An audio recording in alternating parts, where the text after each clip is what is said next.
Good morning. We are here at the Senate Plenary Hall, where TRC Director General Dennis Cunanan is expected to detail his dealings with senators involved in the pork barrel scam. This is Christine Sabilio of Inquirer.net.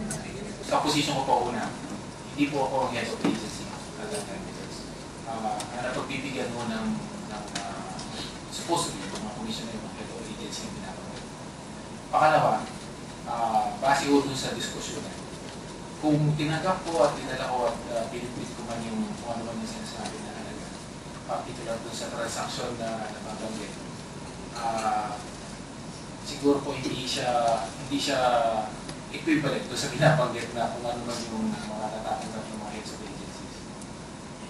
Pangatlo, Your Honor, in the course of my actions, kung may natanggap po ako, hindi siguro ako mag-verify, mag-validate ng mga dokumento.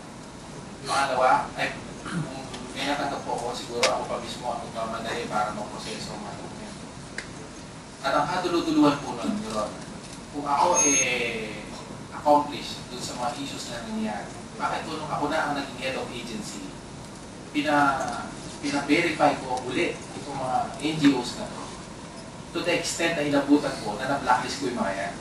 At yung pagkaka-blacklist po sa kanila, hindi naman po din ginawa lang namin, kundi sinabit pa namin yun sa POA, na tinaknalits ko ng POA na isang affirmative action na ginawa ng aming ahensya at naging triggering factor din doon sa kanilang special audit.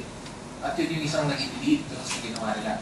At mapapatunayan mo siguro report na mismo yung kanyang NGO na nire-represent. Pinlacklist po namin yun.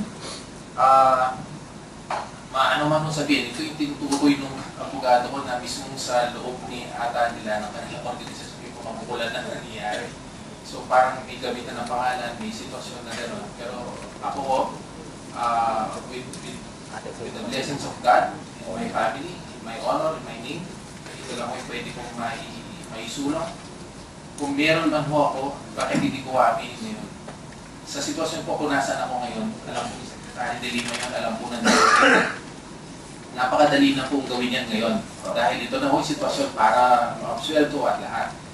Pero sa konsensya ko po, sa konsensya po ng pamilya, hirap po kumamin ng hindi totoo. So you deny it, Mr. God? Opo, Your Honor. Thank you. You've just witnessed the testimony of Dennis Cunanan, the first government official to come forward and serve as witness against the alleged misuse of the PDAF. This is Christine Sabilio of Inquirer.net.